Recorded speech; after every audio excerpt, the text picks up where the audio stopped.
أعوذ بالله من الشيطان الرجيم. بسم الله الرحمن الرحيم. الحمد لله رب العالمين، والصلاة والسلام على خير خلقه محمد وآله وأصحابه أجمعين. اللهم أرنا الحق حقا وارزقنا اتباعه، وأرنا الباطل باطلا وارزقنا اجتنابه. څرنګه چې نن ورځ ټیپ او پټې په هر ځای او هر کور کې موجود دي او خلق خامخا هغه استعمالوي، زما سره دا فکر پیدا سو چې دغه ټیپو دپاره داسې پټې پیدا سي چې د هغو په واسطه اوسنی نسل د هغه فساد او فتنو څخه خلاص شي. کم چې نفس، هوا او شهوات یې غواړي چې په دغه فساد او فتنو یې اخته کړي. د نن ورځې د نشریاتو او اعلام مرکزونه کوشش کوي چې خلق د خپل اصلي هدف څخه لرې کړي او په فتنو یې اخته کړي.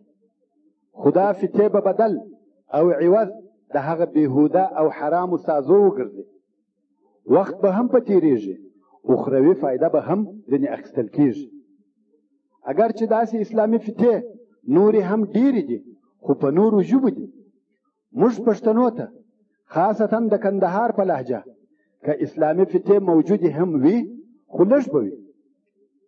په دې فتنو کې به اسلام، هغه د رحمته ډک اسلام، په ښه خوندور شکل او پر طریقه د کتاب الله عز وجل او سنت مطهره د رسول الله صلی الله علیه و آله وسلم بیانېږي. خدا چې زه په خپله طالب العلم یم او راهنمایي ته د استادانو ضرورت لرم، او هغه څوک چې نصیحت او راهنمایي نه قبلوي هغه متکبر او مغرور دی، او هغه څوک چې بیا علم او د هغه مسایل په دې خاطر نه بیانوي چې بیا به خلق انتقاد یا خبرې را باندې کوي، هغه بیا طالب غوښتونکی د اجر او ثواب، طالب د نشرولو د حق نه دی، بلکې غوښتونکی د شهرت دی. او دغه موجوده سلسله د فتو په بیان کې د آخري سفر د انسان ده. دا هغه آخري لار ده چې هر انسان پر هغه لار خامخا تلونکی دی، چې دا سفر لار و آخرت ته ده. دغه واقعي او حقیقي بیان به موږ ته د دنیا څخه و آخري کور ته د سفر بیان، د مرګ او د هغه د سکراتو بیان، د قیامت علامې، د قیامت د ورځې واقعې، د جنت او دوزخ تفصیل او بیان په مکمل ډول راته وکړي. او دغه سلسله د فتو د مسلمانانو ایمان قوي کوي او انسان و متابعت او پیروي ته د نبی کریم علیه افضل الصلاة والتسلیم او حتی و حق لارې ته رابولي. په دغه مجموعه او سلسله کې د ټولو موضوعاتو اثبات او شاهد قرآن مجید یا د سنت مطهره صحیح احادیث دي. د علماو یا نور محققینو اقوال په دغه باره کې ډېر لږ رانقل سوي دي، ولې چې د عقیدې منبع په عمومي ډول دغه دوه شیان دي: کلام الله یا احادیث النبوي صلی الله علیه و آله وسلم. خو هغه ځای چې استدلال په قرآن مجید وي، آیات او ترجمه یې دواړه ویل کیږي، او که دلیل په حدیث شریف وو، یوازې ترجمه په پښتو ژبه ویل کیږي. ولی د حدیث شریف یوازې په عربي را نقلول، څرنګه چې د هر چا عربي نه ده زده، نو فایده نشي ځینې اخیستلی. او که په عربي او پښتو په دواړو وویل سي، هلته بیا د فتو عدد ډېرېږي چې دا هم د هر چا د اختصاص سره برابري نه کوي. او دا بیان په باره کې د هغه لوی او مهم رکن د اسلام دی چې هغه ایمان پر آخرت دی. ولی ایمان په خپله څه شي دی؟ ایمان چې سړی په مسلمانېږي هغه دا دی چې ایمان راوړي پر الله عز وجل او پر ملائکو او پر کتابو او پر رسولانو یې، او ایمان راوړي پر ورځ د قیامت او قضا او قدر، خیر او شر یې د الله جل جلاله د طرفه دی. نو ایمان پر ورځ د قیامت او بیا ژوندي کېدل پس له مرګه حق دی، اصلي او اساسي جز د ایمان دي. لکه څرنګه چې وایو آمنت بالله وملائكته وكتبه ورسله واليوم الآخر والقدر خيره وشره من الله تعالى والبعث بعد الموت حق. فدغه سلسله کې د یو ساده او جزئی مسئله بیان نه دی، بلکې د یو مهم رکن څخه د ارکانو د ایمان بیان دی چې به له دغه رکن څخه ایمان نسی پوره کېدای. په دغه سلسله کې حالات د آخرت، حالات د بیرته راژوندي کېدو پس له مرګ څخه بیانېږي. رسول الله صلی الله علیه و آله وسلم به همیشه پر دغه ټینګار کاوه چې ایمان پر الله او پر ورځې د آخرت راوړي. دا قطعي امر او مسئله ده د ټولو انبیاو دغه دین او دغه طریقه وه چې ایمان پر الله جل جلاله راوړي. او کوم وخت چې پر الله جل جلاله ایمان راوړو بیا نو ټوله مسئلې د دنیا او آخرت راته قطعي او ثابته کیږي. د قیامت د ورځې مسئله داسې قضیه ده چې د ابلیس علیه اللعنه په تشوشاتو او وسوسو ډېر انسانان د قیامت منکر سوي دي. حتی ډېر داسې انسانان شته چې دا عجبه او نادره ورته معلومیږي چې هلته بیا آخرت او حساب کتاب شته. نو دلته به اول اثبات د آخرت په کلام الله او په عقل وکړو. اگر چې موږ او تاسې مسلمانان یو پر آخرت او بیا راژوندي کېدو بې له دلایلو بې له چون او چرا څخه ایمان لرو، خو نن ورځ مفسدین او د اسلام دشمنان هم ډېر دي. یو وخت د داسې چا سره مخامخ کېږو چې هغه دلایل غواړي، باید زده مو وي. او بل دا که زموږ او ستاسې ایمان موروثي او په پټو سترګو وي ښه به وي، او که مو ایمان په معلوماتو او قانع کوونکو دلایلو وي ښه به وي. په دې کې هیڅ شک نشته چې اسلام او ایمان مو شعوري او په دلایلو ثابت وي بهتر تر هغه موروثي اسلام دی. او الله عز وجل هم د دغه دوو په مابین کې فرق ایښی دی او فرمایي افمن يعلم انما انزل اليك من ربك الحق كمن هو اعمى. یعنی آیا هغه کسان چې په دې پوهیږي چې دغه دین وتا ته ستا د الله د طرفه نازل شوی دی هغه داسې دی لکه هغه ړوند چې دا معلومات نه لري؟ یا د دوی په مابین کې ډېر فرق دی. ما په خپله یوه رساله په پاکستان کې ولیدل چې تقریبا 40 ورقې به وه او ټوله په دغه باره کې دلایل وه چې د قبر عذاب نشته او دلایل هم په آیاتو وه، خو البته مؤلف یې منحرف انسان و او آیاتونه هغه آیاتونه نه و چې په هغو کې اثبات د عذاب د آخرت وي. حتی د آیاتو ترجمه یې د حقیقت څخه مخالفه کړې وه او دا رساله هم چاپېدل هم مفته توزیع کېدل او دا کار د شک وتلی د اسلام دشمنانو کاوه. که فرضاً یو چاته صحیح او واقعي معلومات نه وي او دغه رساله په لاس ورسي په دې کې شک نشته چې تر تاثیر یې لاندې کیږي او هغه یقیني او ټینګ ایمان د لاسه ورکوي، دا به نو مشکوک او متردد مسلمان وي. نو ځکه غواړم چې اثبات د وجود د آخرت باید وسي، اول په کلام الله او بیا په عقل. الله عز وجل د هغه منکرو انسانانو قول راته بیانوي او فرمایي اعوذ بالله من الشیطان الرجیم أيعدكم أنكم إذا متم وكنتم ترابا وعظاما أنكم مخرجون هيهات هيهات لما توعدون. يعني ایا وعده کوي د تاسې سره دا رسولان کم وخت چې تاسې مړسئ او خاورې او هډوکي وګرځئ بیا به خامخا تاسې بیرته را ایستل کېږئ د دا مځکې څخه.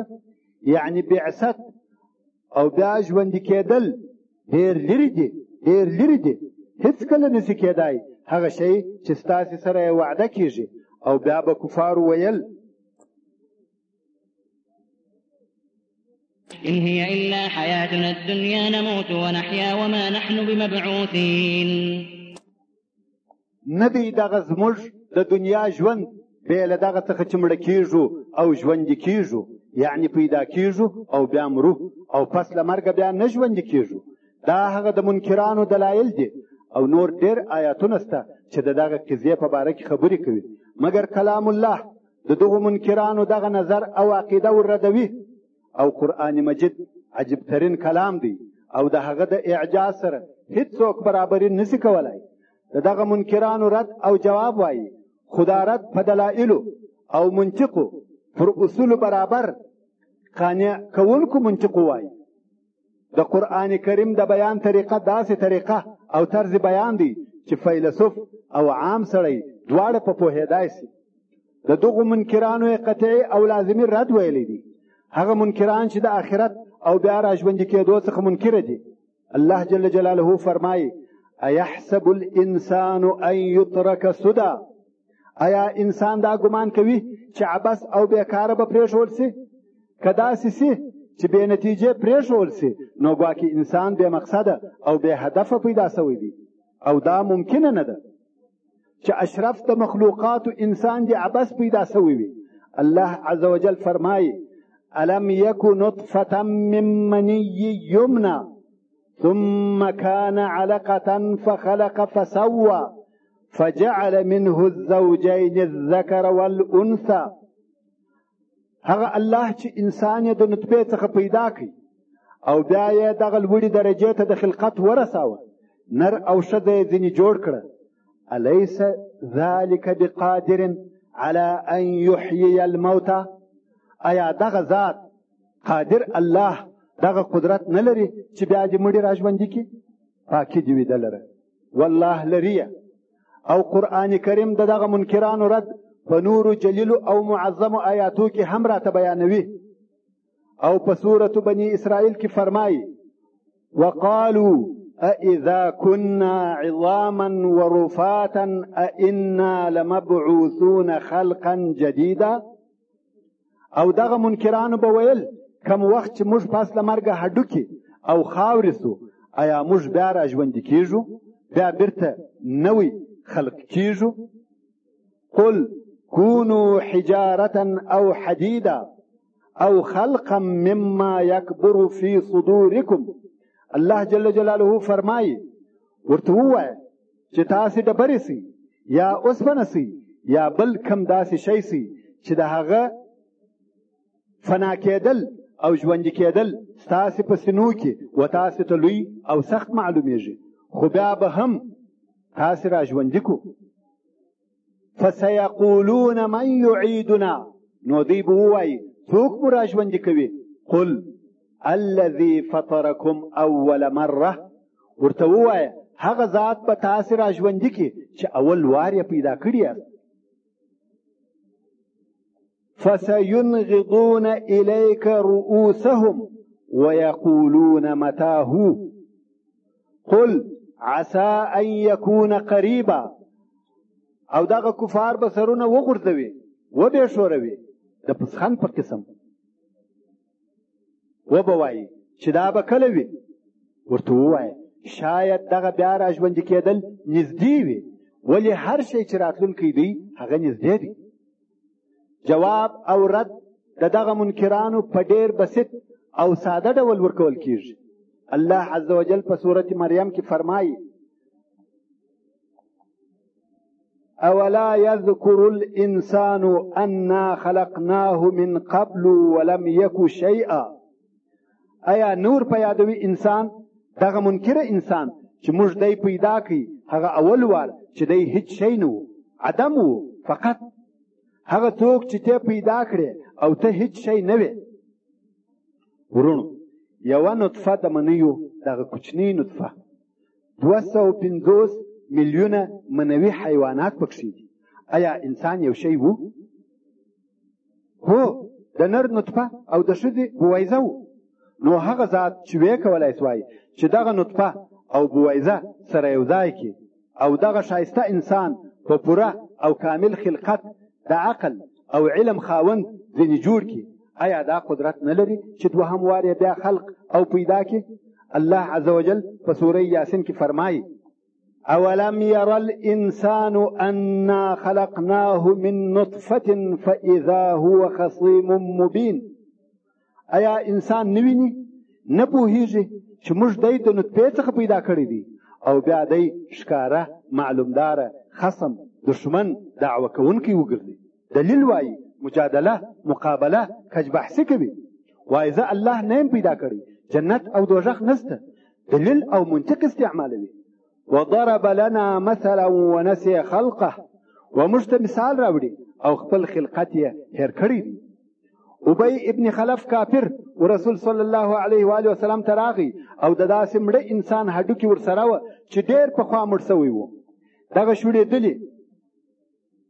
شوړېدلی زوړ هډوکی یې راوړي او د رسول علیه الصلاة وسلام په حضور کې سره میده کړي تر څو چې داسې سو لکه اوړه او بیا د رسول علیه الصلاة وسلام پر مخ ور وپاشل او ویل یې څوک دغه اوړه سوی هډوکی را ژوندی کولی سي وضرب لنا مثلا ونسي خلقه قال من يحيي العظام وهي رميم يعني دغه هډوکي څوک را ژوندي کولی سي حال دا چې د هغو څخه اوړه جوړ شو الله جل جلاله وفرمایل قل يحييها الذي انشأها اول مره هغه چا چې اول وار د هیڅ څخه پیدا کړی دی دوهم وار یې نشي پیدا کولی وهو بكل خلق عليم سبحان الله او الله عز وجل بل مثال هم راته بیانوي چې څنګه مړي را ژوندي کوي سره له دې چې دا یې هم راته وویل چې اول مې څنګه پیدا کړاست چې دا په خپله د بیا پیدا کېدو لپاره لوی دلیل دی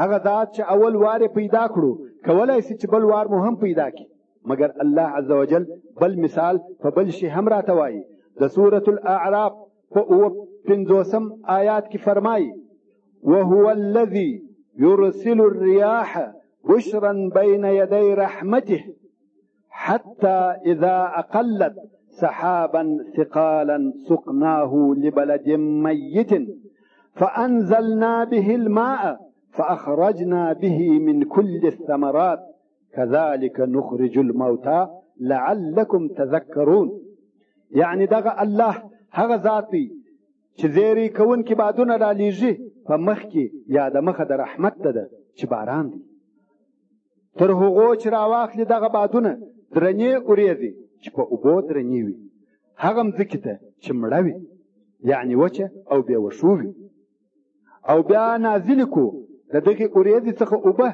او بیا په دغه اوبو د دغه وچې او مړې مځکې څخه قسم قسم میوې راباسو دا ژوند و دغه وچ دشت او صحرا ته د کومې خوا راغی كذلك نخرج الموتى مړي هم په دغه قسم را ژوندي کوو زموږ د قناعت لپاره دغه مثال ښکاره او واضح مثال دی دغه قرآن چې هم بسیط او آسانه دی او هم معجز دی زموږ لپاره کافي دی ورونو زموږ دغه بحث او څېړنه د آخرت د دنیا د ژوند لپاره ډېره لو او مهمه فایده لري یو څو فایدې به د دغه بحث او بیان د آخرت د مثال په ډول درته ذکر کړم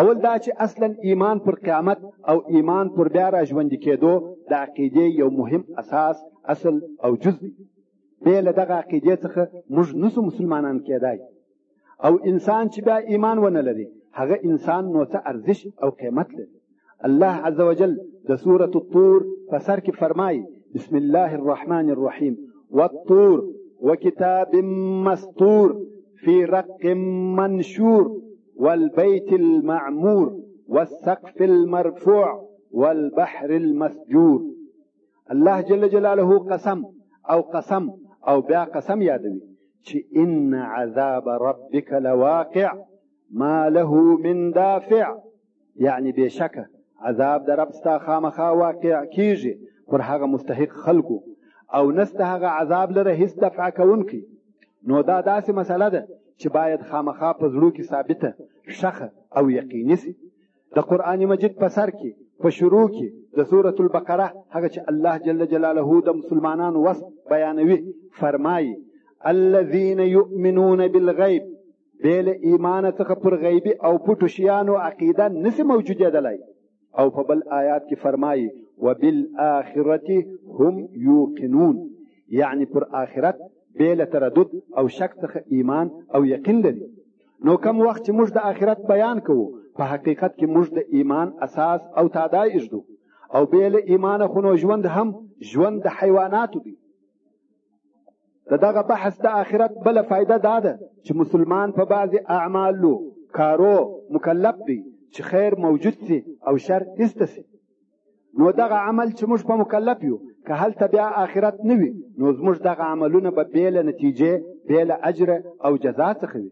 مثلا هغه انسان چې کوشش کوي چې ښه کارونه وکړي او بیا مړ سي او آخرت نه وي نو د هغه ښو کارو جزا څه سوه؟ الله عز وجل د سورة البقره په 281 نمبر آیات کې فرمایي واتقوا یوما ترجعون فیه الی الله، وبېرېږئ تاسې د عذاب څخه د هغه ورځې چې بیرته د الله جل جلاله و طرف ته بیول کېږي. ثم توفى كل نفس ما كسبت وهم لا يظلمون، او بیا به پوره ورکول سي هر نفس ته جزا د هغه د عمل کې خیر کړي وو که شر، او پر دوی به هیڅ ظلم نه کیږي. نو هغه کار او عمل چې ته کوې هغه به بیا در سره کیږي. د هر عمل د پاره جزا سته. او درېیمه فایده د وجود د آخرت او د هغه د بیان دا ده که آخرت نه وای انسانانو به په نفسي عصبي او روحي عذاب کې ژوند کولی. هغه مجرم چې هم قتلونه غلاوي او فسادونه کوي او هم د دنیا په نعمتو کې اوسیږي او په دغه نعمتو کې پسې مړ سي. مثلا یو ظالم سرکشه خدای ناترسه انسان ظلم کوي، د یو چا پر مال ناموس جایداد تجاوز کوي او هغه مظلوم د خپله ځایه شړي، ټول شیان یې دغه ظالم اخلي چې دا کارونه نن ورځ ډېر پیښ شوي او پیښیږي. او دغه ظالم په هوسایي او نعمتو کې ژوند کوي او هغه مظلوم په ناامیدۍ او مشکلاتو کې ژوند تېروي. که هلته آخرت او سوال او جواب نه وي دغه مظلومانو به په کم روحي او نفسي حال کې ژوند تېرولی چې دغه امید یې نه وي چې هلته بیا ورځ د حساب سته، عدل او انصاف سته او جزا سته. نو څه حال به وای؟ الله جل جلاله فرمایي د سورة الفصلت په 46 آیات کې من عمل صالحا فلنفسه ومن اساء فعليها وما ربك بظلام للعبيد. یعنی هر څوک چې نیک عمل وکړي د هغه د خپل ځان دپاره دی او هر څوک چې بد کار وکړي هغه پر ده باندې دی او ستا رب پر بندگانو ظلم کوونکی نه دی. او بل ځای فرمایي فمن يعمل مثقال ذرة خيرا يره ومن يعمل مثقال ذرة شرا يره. هلته عدل دی، یوه ذره خیر هم بې له جزا نه پاتې کېږي او یوه ذره شر هم بې له جزا نه پاتې کېږي. او ایمان پر آخرت خلق د حرامو شیانو څخه راګرځوي، حتی د بشر ژوند د جنګو او قتلو څخه ساتي. څوک دی چې خلق د غلا څخه منع کوي؟ فقط د انسانانو ساتنه غلا د بینه وړلی سي؟ یا انسان په خپل قوت او ساتنه غلا نسي ورکولی. ښکاره مثال یې دا دی چې یو وخت د امریکا په نیویارک کې ناببره برق ولاړی، په دغه شپه 2000 میلیونه ډالر غلا سوه. د دغه واقعې لیدونکی قسم اخلي چې ما په خپلو سترګو ولیدل چې یو سړي به په ډبره د دکان انداره ماته کړه او د دغه دکان شیان به په خپله خوښه وړل. هلته نه پولیس څه کولی سوای نه بل چا. څوک خلق د دغسې غلطو کارو څخه منع کولی سي؟ ایمان پر آخرت. چیرې چې ایمان وي هلته امان وي. څوک تا مجبوره کولی سي چې د غریبانو او مسکینانو سره کومک وکړه؟ فرق د ایمان پر آخرت او د بې ایمانه د دغه یوې محاسبې څخه معلومېدای سي. هغه دا چې هغه امریکایان چې د حکومت د محصولو او ټکسو څخه تښتي، چم او چمبازۍ په حسابو کې جوړوي، په سل کې 80 ته رسېږي. مګر ایمانداره مسلمانان خپل زکات په خپله راباسي او په خپله و غریبانو ته ویشي. نو که آخرت او پر هغه ایمان نه وي دغه د ژوند نظام به څنګه چلېدای؟ ایمان پر آخرت ټولنه د فساد څخه ساتي. ایمان پر آخرت انسان و حقیقي ژوند ته د نتیجې او فایدې ژوند ته رابولي. که څه هم عمر کوتاه او لږ دی خو بیا هم هر سړی کوشش کوي چې مفید او منتج ثابت شي. انسان پوهیږي چې د دنیا ژوند کوتاه دی. څو کاله به ژوندی یې؟ 80 80 100 200 کاله څونه ژوند کولی شي؟ او دغه ژوند په مقابل کې د آخرت ابدي ژوند څه ارزښت لري؟ نو ایماندار مسلمان کوشش کوي چې باید د هغه ابدي ژوند دپاره خواري او زحمت وکاږي، پر نیک عمل تلوار کوي. ابو دحداح رضی الله تعالی عنه په آخر کې د ژوند یو چا ولیدی چې ډېر سپینږیری او ضعیف و او د جوز د درختې نه حال یې شوی. تاسې ته معلومه ده چې د جوز درخته پس له ډېرو کلو څخه میوه کوي. نو یې پوښتنه ځینې وکړه چې ته ډېر سپینږیری یې او د جوز درخته پس له کلو میوه ورکوي. ابو دحداح رضی الله تعالی عنه وویل که ما ته فایده راون نه رسېږي، هغه چې تر ما وروسته دي هغو ته خو بیا فایده ورسېږي او ما ته بیا ثوابونه راکول شي. دا هم د وجود د آخرت او د ایمان پر آخرت فایده ده چې بوډا ضعیفه سړی په امید د ثواب ودې ته مجبوره کیږي چې په آخر کې د عمر بیا هم کار وکړي. نو ایمان پر آخرت انسان وکار کولو ته رابولي او مهمه فایده د وجود د آخرت دا ده چې موږ پوه سو چې د دې ژوند تر شا یو حکمت شته. موږ عبث او بې فایدې ژوند نه کوو. الله عز وجل فرمایي ایحسب الانسان ان یترک سدى، آیا انسان دا ګمان کوي چې عبث او بیکاره به پرېښول سي؟ لکه څرنګه چې کفارو به ویل چې بس دغه د دنیا ژوند دی، پیدا کیږو او مرو، دغه دهر او زمانه مو وژني. مګر د دغه نظر او عقیدې دپاره دوی کم علم او یقیني معلومات نه درلوده. دا فقط د دوی ګمان او خیال و. د اوس زمانې دهریان او کمونستان هم دغسې وایي، مګر یا دا غلط او باطل فکر دی. اوس نو دا راته معلومه سوه چې د آخرت په وجود کې حکمت او فایده سته، عبث نه وي پیدا سوي. بل دا چې ایمان پر آخرت خلق و عبادت او ذکر ته د الله عز وجل رابولي. چا مکلف کړي یاست چې روژې نیسئ یا د شپې لمونځ کوئ او د قرآن مجید ختمونه کوئ؟ دا ولې؟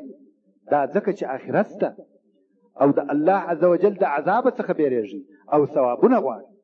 الله عز وجل د مؤمن تعریف په داسې شکل کړی دی چې د آخرت څخه بیریږي او هم یې د الله جل جلاله د رحمت رجا او امید وي. هغه چې وایي مؤمن په مابین کې د خوف او رجا وي، بیره د عذاب او آخرت، رجا د رحمت. وجود د آخرت انسان ولوی او زیات کوشش ته تشویقوي. الله عز وجل په سورة الانبیاء کې فرمایي انهم كانوا يسارعون في الخيرات، یعنی دوی به د خیر په کارو کې تلوار کاوه. دا څه سبب دی چې خلق د خیر په کارو کې یو تر بل د مخه کیږي؟ جواب الله عز وجل فرمایي ويدعوننا رغبا ورهبا، ځکه شوق او میل رغبت یې سته و هغو شیانو ته چې د الله عز وجل سره په آخرت کې موجود دي، او بیره یې سته د هغو عذابو څخه چې د الله عز وجل سره په آخرت کې سته. او فرمایي وکانو لنا خاشعین، نو ژور او عمیق فکر په آخرت او د هغه په حالاتو کې ایمان پر عظمت او قدرت د الله عز وجل ثابتوي او ټینګوي. کم وخت چې الله جل جلاله په سورة النحل کې په اویایم آیات کې فرمایي وما امر الساعة الا كلمح البصر او هو اقرب ان الله على كل شيء قدير. دا آخرت دی چې الله جل جلاله یې په یوه لحظه کې په وجود راولي. د ده جل جلاله په قدرت ټول عجایب د قیامت، ټول بیرې، ټول دوژخونه، ټول معجزات د قیامت په یوه لحظه کې د سترګو رب، بلکې تر هغه هم په کم وخت کې په وجود راځي. دا لوی او عظیم قدرت د پاک رب دی. یو د عجایبو څخه د قیامت دا دی څرنګه چې الله عز وجل په سورة آل عمران په 133 آیت کې فرمایي وجنة عرضها السماوات والأرض أعدت للمتقين، یعنی داسې جنت دی چې بر یې لکه آسمانونه او مځکې دونه دي، نو اوږدوالی به څونه وي؟ بلکې جنت تر دغه هم ډېر لوی دی. خدا چې زموږ انسانانو په دماغ کې تر دغه مځکو او آسمانو بل لوی شی نسي راتلای، نو ځکه دغه مثال یې راته راوړي. که موږ اوس په دغه یوه آسمان کې فکر وکړو د هغه لویوالی او کون او کهکشانونه چې دا ټوله پکښې موجود دي، حال دا چې دغه اول آسمان نسبت و دوهم ته هیڅ بلل کیږي او هغه بیا و درېیم ته دغسې تر اومه پورې. نو کم وخت چې موږ په دغه پوه سو او فکر پکښې وکړو د الله عز وجل قدرت، عظمت او لویي راته معلومیږي. او کم وخت چې دا قول د الله عز وجل په سورة القیامه کې ووایو ایحسب الانسان ان لن نجمع عظامه بلا قادرین علی ان نسوی بنانه. یعنی انسان دا فکر کوي چې دا د پاشل سوي هډوکي په بیا نکو راټول بلکې راټول به کو، حتی قدرت لرو چې دغه ګوتې یې بیرته ورجوړې کو، دغه ګوته یې بیرته دغسې جوړوو لکه څرنګه چې پخوا وه. دا ولې الله عز وجل د ټوله بدن څخه ګوته اختیار او یاد کړه او فرمایي ګوته یې بیرته دغسې جوړوم. دا په دې خاطر چې په دغه یوه ګوته کې ډېر اعجاز او تعجب پروت دی. څو فقرې او څو اډوکي په دغه کوچنۍ ګوته کې شته او څونه اعصاب، شرايين، رګونه، غوښې، پلې، عضلې، پوست او بیا څو طبقې د پوست پکښې دي. تر دې ټولو علاوه دغه یو د ګوتې خطونه چې نشان انګشت ورته وایي د اعجاز دپاره کافي دی چې ته په دا عجیب خلقت د الله جل جلاله پوسې. د هر انسان د ګوتې خطونه یا نشان انګشت د هغه بل انسان څخه مخالف دي. حتی غبرګولیان په دغه نقش کې د ګوتې فرق سره لري. هغه ذات الهي چې انسان یې پیدا کړی دی او بیا یې د نورو ټولو انسانانو څخه مختلف او جلا شکل ورکړی دی. حتی د ګوتې نقش د یوه انسان د بل انسان څخه فرق لري. هغه ذات پر دې قادر دی چې تا او ستا دغه ګوته د هغه خپل نقش سره بیرته پیدا کړي. دا کم الهي قدرت دی چې په دغه یوه ګوته کې ښکاره شوی دی. نو کم وخت چې موږ په آخرت کې ژور فکر کوو د الله عز وجل په عظمت پوهیږو او قدرت یې را معلومیږي. الله عز وجل په سورة الحج کې فرمایي ذلك بأن الله هو الحق وأنه يحيي الموتى وأنه على كل شيء قدير وأن الساعة آتية لا ريب فيها وأن الله يبعث من في القبور.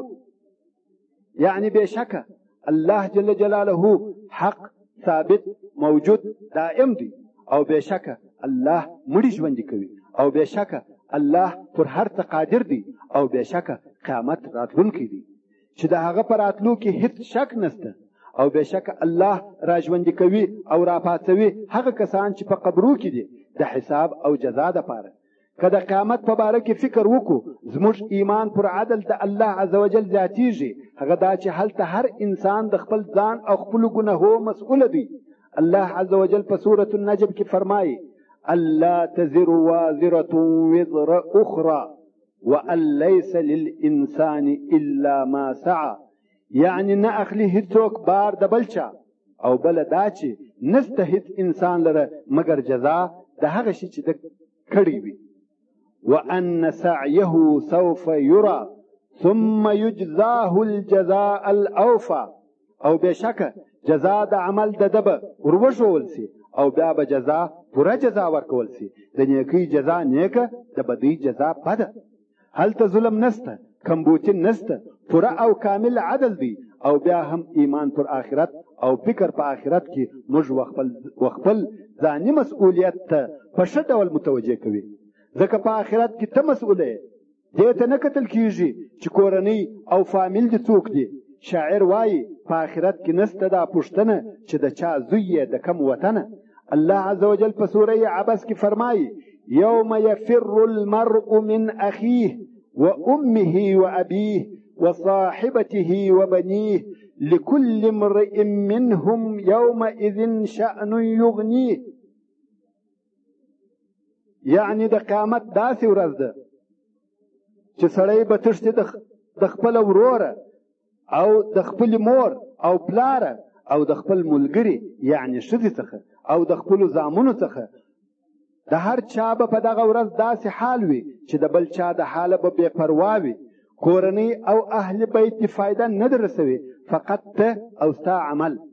الله عز وجل په سورة الاسراء کې یا بني اسرائیل فرمایي من اهتدى فإنما يهتدي لنفسه ومن ضل فإنما يضل عليها ولا تزر وازرة وزر أخرى.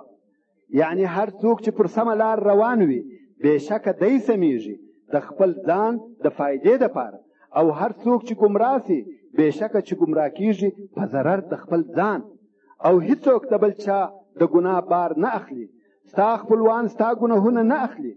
هر یو د خپل ځان مسؤله دی. دا شخصي او فردي مسؤلیت دی.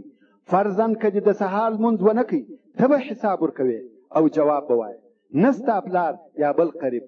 که دې مور او پلار آزار کړه، ستا څخه پوښتنه کېږي، ستا د استاد یا ستا د مسجد د امام څخه پوښتنه نه کېږي. کم وخت چې بالغ سوې، مسؤلیت فقط او یوازې پر تا دی، نو کوتاهي مه کوه. دا فایده نه درسوي چې فلانی یې یا د فلاني زوی یې، دا ټوله بې فایدې دي. فقط ستا عمل فایده در رسولی شي. نو خپل ځان د الله عز وجل د عذاب څخه وساته.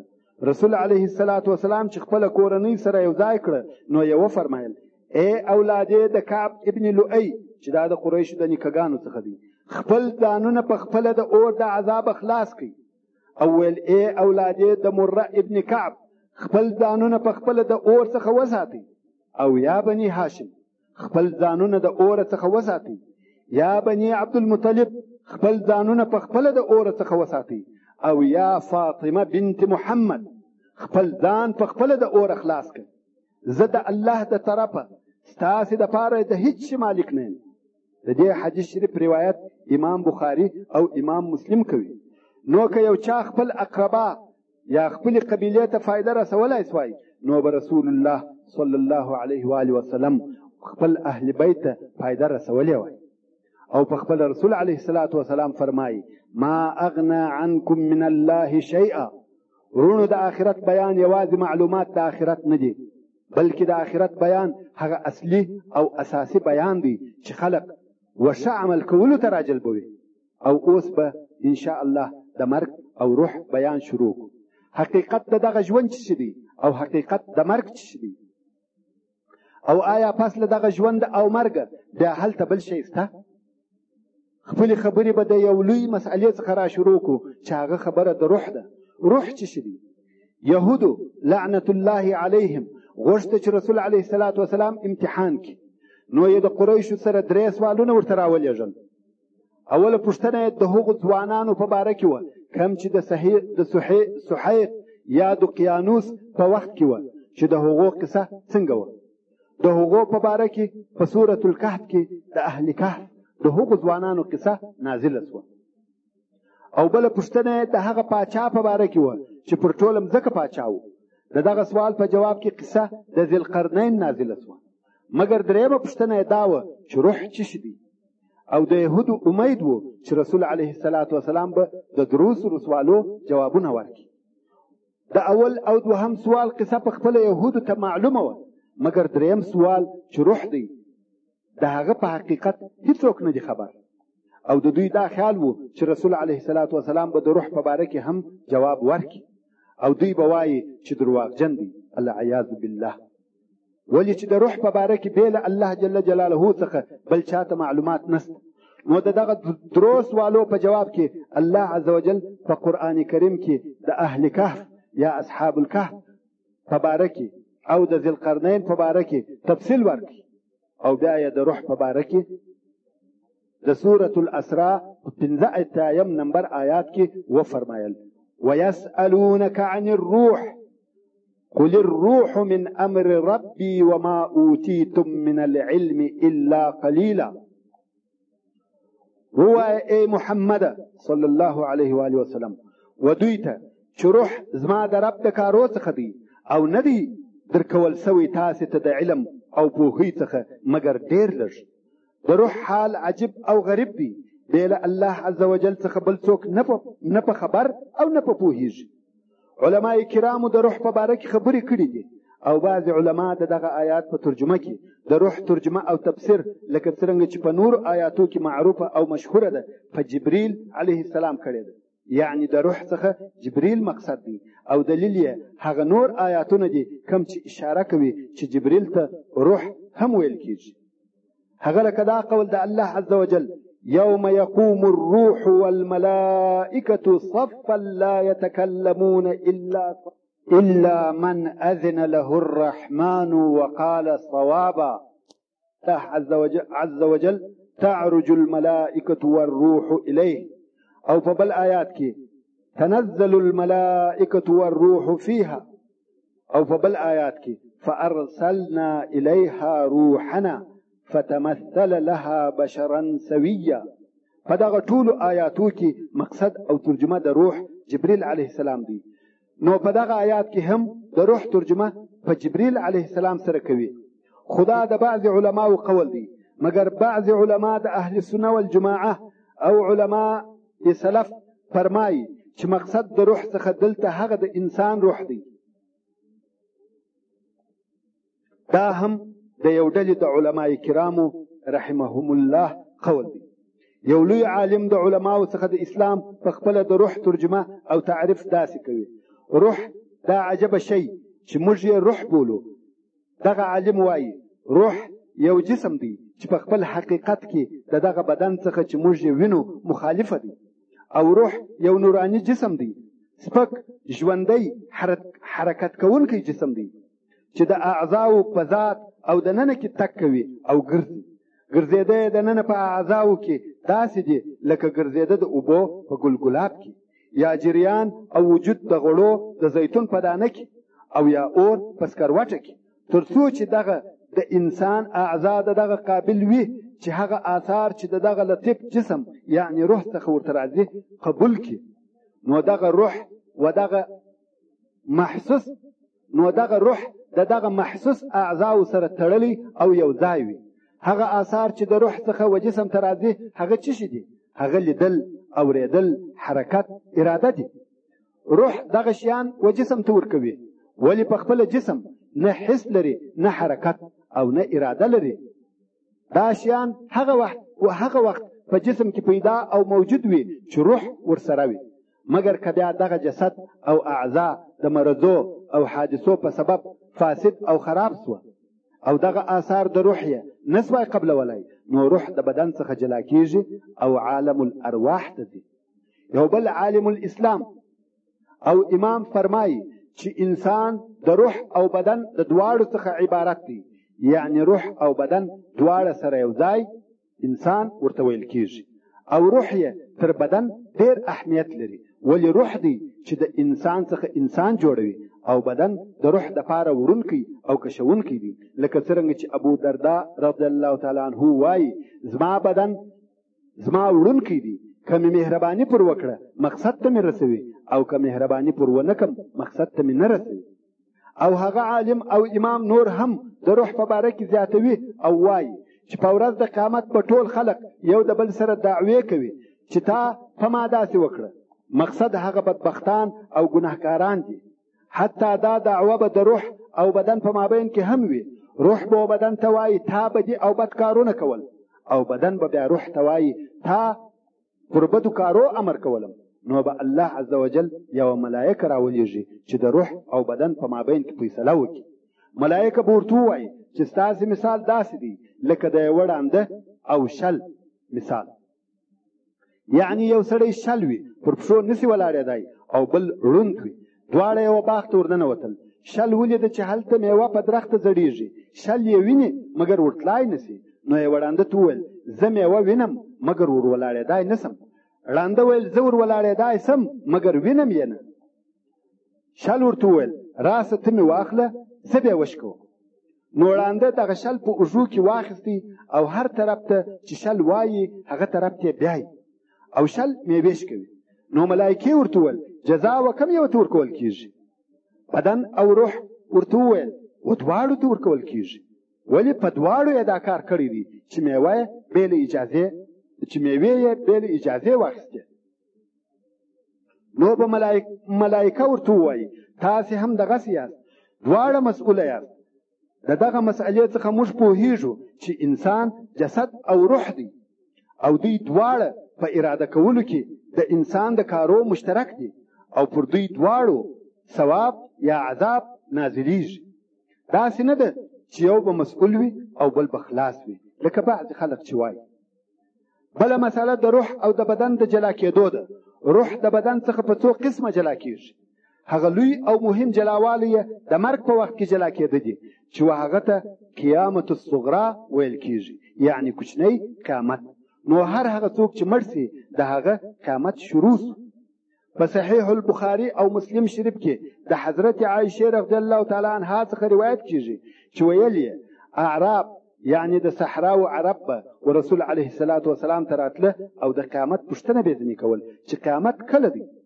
رسول علیه الصلاة والسلام به په دوی کې وهغه کشر ته یعنی د هر چا چې به عمر ډېر کم و هغه ته وکتل او وبه فرمایل که دغه ژوندی پاته و دی به سپین ږیری نیسي چې پر تاسې به ستاسې قیامت راسي. ابن کثیر رحمه الله وایي چې د دې خبرې مقصد دا دی چې هر قرن چې ختمیږي دا د هغو قیامت دی، نو د هر انسان قیامت په خپله د هغه مرګ دی. په دغه مرګ دی و آخرت ته داخلیږي. بعضې خلق وایي چې څوک مړ سي د هغه قیامت قائم سو. دغه خبره صحیح ده په دغه معنا چې آخرت ته داخل سو. دا د ابن کثیر تفسیر و د دغه حدیث په ترجمه کې. اوس نو د انسان دپاره یو وفات